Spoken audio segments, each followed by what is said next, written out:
Dünən yayımlanan Ayıq sürücü qısa metrajlı filmi narazılıqlara səbəb olub. Konkret, Az Milli Aza istinadən məlumat verir ki, kənd cəmaəti əxlaqsız ifadənin niyə məhz bu zonada çəkilib istifadə edilməsinə etiraz edib. Bu birbaşa bizi təhqirdir. Bu filmdə 50 min adam biabır oldu. Bu cür yanaşma bu zonanın imicinə ziyan vurur.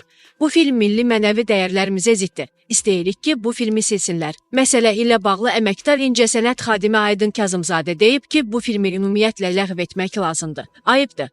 Bu zona balaca yerdir. Orada hamı bir-birini tanıyır. Bu açıq cinayətdir. Sözü elə deməlisən ki, tamaşaçı izləyəndə fikirləşsin ki, mənə də tanış gəlir bir şey. Ancaq burada epizodu çıxartmaq azdır. Ümumiyyətlə filmi ləğv etmək lazımdır. Yazıcı Ömər Xəyyam isə əlavə edir ki, filmdə heç bir problem yoxdur. Ölkədə sənət və incəsənətin inkişaf eləməmək səbəbi məhz elə bu daxili əxlaq məsələsidir. Azərbaycanın hər bir bölgəsində belə əxlaq problemləri var. Heç kim başqasının əxlaqına cavabdeh ola bilməz. Filmin ssenaristi Əyoğca qeyd edib ki, bu məsələnin kimisə narahat edəcəyini düşünməmişdik. Bu sadəcə filmdir. Filmdəki qəhrəman sadəcə orada yaşayır. Oralı belə deyil. Hər şey bir mərdimazarın sosial şəbəkədə axmaq paylaşımı ilə başladı. Bu da insanları qıcıqlandı. Azərbaycanın hər bölgəsi kimi bu zonada da yaxşısı pisi ilə hər kəs yaşayır. Biz sadəcə xəritədə bir-birindən uzaq iki yer lazım idi. Əgər bizim səhvimiz olsa mən bütün səmimiyyətimlə üzr istəyərdim. Ancaq biz səhv etməmişik. Axı, səmimiyyətimi göstərmək üçün gələn bölümdə öz bölgəndən də nümunə gətirəcəm. Hörmətli buzonallar,